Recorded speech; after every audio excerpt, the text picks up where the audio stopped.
मैं पंकज यादव, सहायक आचार्य drawing and painting, government college Deogarh, Rajsamand से आप सभी चित्रकला द्वितीय वर्ष के विद्यार्थियों का स्वागत करता हूं।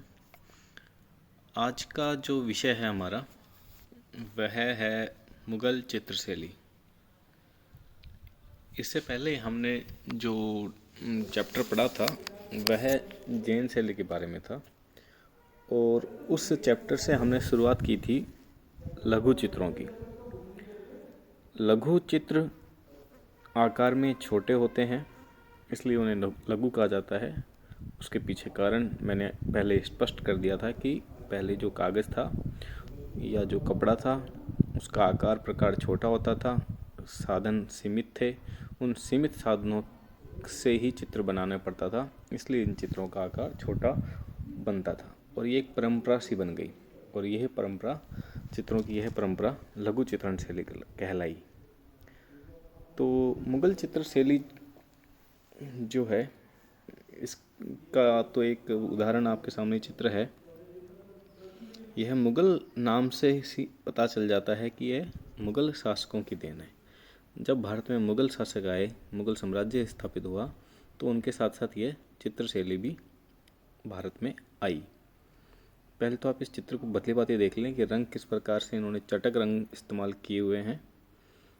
वेशभूषा आप इसमें अलग दिखेगी, आपको चेहरे के भाव अलग दिखेंगे। ज़्यादातर एक चश्मी चेहरे दिखेंगे, मतलब चित्र में एक ही आँख दिखाई देती है।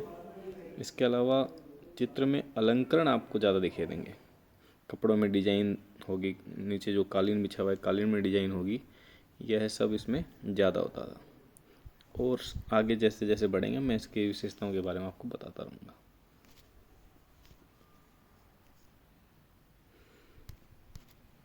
तो सबसे पहले हम यहाँ मुग़ल चित्रशैली का एक परिचय ले लेते हैं। तो जैसा कि मैंने बताया कि मुग़ल कला जो है भारत में मुग़ल वंश के शासन के साथ ही आई और इस कला की खासियत यह रही कि जिस जिस प्रकार मुग़लों का उत्थान हुआ, उन्नयन हुआ, वैसे वैसे ही इस शैली का भी विकास हुआ। जब मुग़ल वंश का पतन हुआ तो वैसे ही इस कला शैली का भी पतन हो गया। यह जो मुग़ल वंश थे, मुग़ल वंश था, यह मूलतः ईरान से था और ईरान से जब ये आए तो अपने साथ में ईरानी चित्रकला परंपरा को भी लेके आए। तो इनके जो प्रारंभिक शासक थे उन्होंने ईरानी चित्रकला में ही अपने दरबारियों से चित्र बनवाए, परंतु जैसे जैसे उनको लंबा समय बीतता गया हिंदुस्तान में रहते हुए, तो उनके चित्रों में, उनके इन ईरानी चित्रों में कुछ भारतीय तत्व भी समावेशित होते चले गए, जिसके कारण क्या हुआ कि जो ईरानी शैली थी वह अब ईरानी नहीं रही थी, उसमें कुछ भारतीयता आ गई थी।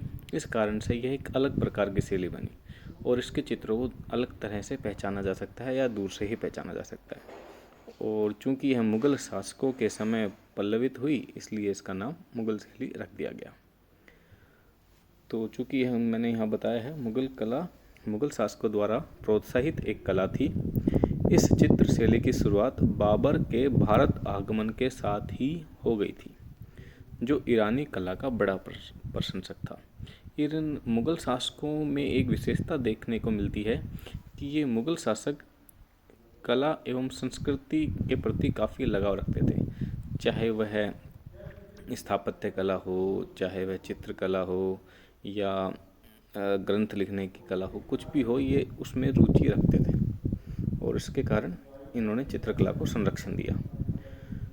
बाबर के बाद हुमायूं ने इस कला को संरक्षित किया और लेकिन ये जो चित्र शैली है इसमें पहले जैसे बाबर के समय ईरानी थी, हुमायूं के समय ईरानी थी, परंतु इसमें जो भारतीयता का समावेश अधिक हुआ वह अकबर के समय हुआ और ये इसी समय से हम कह सकते हैं कि वास्तविक जो मुग़ल चित्र शैली है वह अकबर के शासनकाल में ही प्रारंभ हुई थी। अकबर का जो बेटा था सम्राट जहांगीर, उसका जो समय था यह मुग़ल चित्रशैली के हिसाब से स्वर्णिम युग था, क्यों? क्योंकि वह, उसके अलग कारण हैं, लेकिन सबसे बड़ा कारण यह है कि वह बहुत ही कला प्रेमी शासक था। इस मुगल चित्रशैली का जो पतन है वह शाहजहाँ के शासनकाल में प्रारंभ हो गया। शाहजहाँ के शासनकाल में क्या हुआ? शाहजहाँ की जो रुचि है वो चित्रों से हटकर स्थापत्य की ओर अधिक हो गई, तो चित्रों पर ध्यान कम हुआ और कुछ विदेशी प्रभाव, यूरोपीय प्रभाव, क्योंकि उस समय ईसाई ब्रिटिश लोग यहाँ अलग अलग पुर्तगाली वगैरह आने लग गए थे, जिसके कारण इस शैली में मिलावट शुरू हो गई यूरोपीय चित्रों की। तो यह शुद्ध शैली ना रही और इसमें पतन हो गया और इस तरह से इसका पतन प्रारंभ हुआ। लेकिन इसका जो वास्तविक पतन था, या जिसको समापन कह सकते हैं, वह औरंगजेब के शासन के दौरान हुआ। क्योंकि औरंगजेब एकदम कट्टर, अपने धर्म का कट्टर था और उसने अपने धर्मानुसार चित्रों को बनाना वर्जित करवा दिया था। अब आगे देखते हैं। बाबर का भारत में आगमन 1526 से 1530 ईस्वी के मध्य रहा। चूँकि बाबर का ज़्यादातर समय अपने राजपाट को स्थापित करने ही में ही लगा रहा भारत में, इसलिए उसे अधिक समय नहीं मिल पाया चित्रकला को सहेजने का। लेकिन फिर भी उसके समय भी चित्रकला ने काफ़ी प्रगति करी थी और वह स्वयं एक ईरानी चित्रकला का प्रशंसक रहा था। सन 1526 ईस्वी में पानीपत के प्रथम युद्ध में बाबर की विजय हुई। इसके फलस्वरूप भारत में मुगल साम्राज्य की नींव पड़ी। बाबर एक कला प्रेमी राजा था, परंतु अपने नव स्थापित राज के कारण वह कला को समय नहीं दे पाया। उसने अपने कला प्रेम का परिचय अपने संस्मरणों के जरिए दिया है।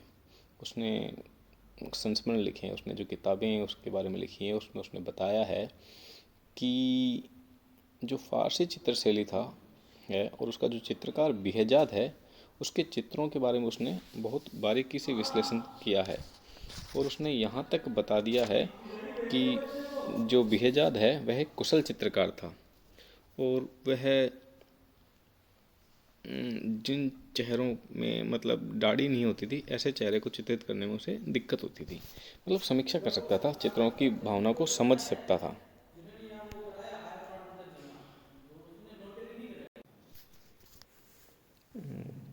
बाबर ने अपने एक अन्य संस्मरण में शाह मुजफ्फर नामक चित्रकार का जिक्र किया है।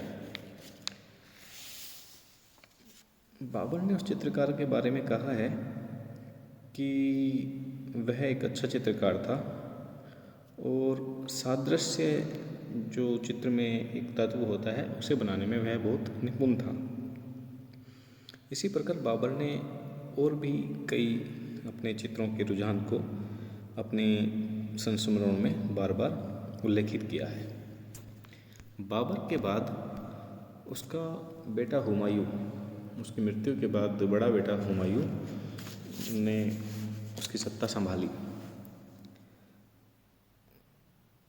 पर जब उसने सत्ता संभाली तो उसे कुछ समय बाद ही शेर शाह सूरी के आक्रमण का सामना करना पड़ा और वह अपने को बचाता हुआ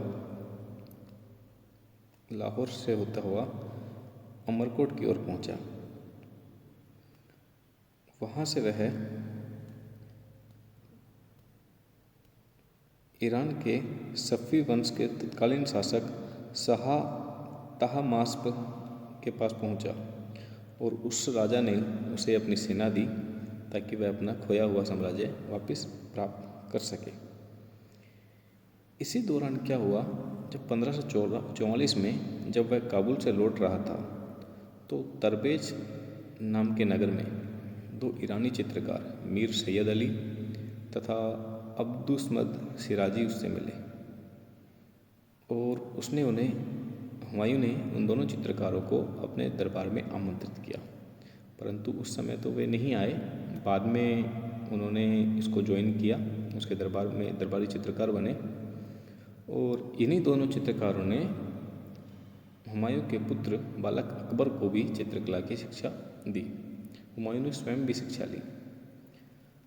तो इससे हमें यह दिख रहा है कि जो हुमायूं है उसका चित्रकला के प्रति रुझान था और उसने स्वयं भी शिक्षा ली थी। और उसके रुझान का आकलन हम इससे भी कर सकते हैं कि जो पुस्तकें उस समय की मिलती हैं उनमें उल्लेख आता है कि युद्ध यात्राओं के दौरान वह अपने साथ सचित्र पुस्तकें रखता था।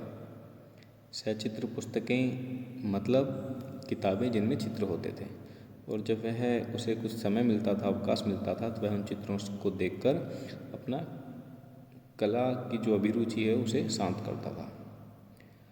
और वह अपने खेमे में कुछ चित्रकार भी रखता था और उनसे युद्ध आदि के चित्र वो बनवाता रहता था। एक संस्मरण आता है कि एक कबूतर उसके खेमे में आ गया, उसने उस कबूतर का चित्र अपने चित्रकार से बनवाया। तो इस प्रकार पता चलता है कि वह एक कला प्रेमी शासक था।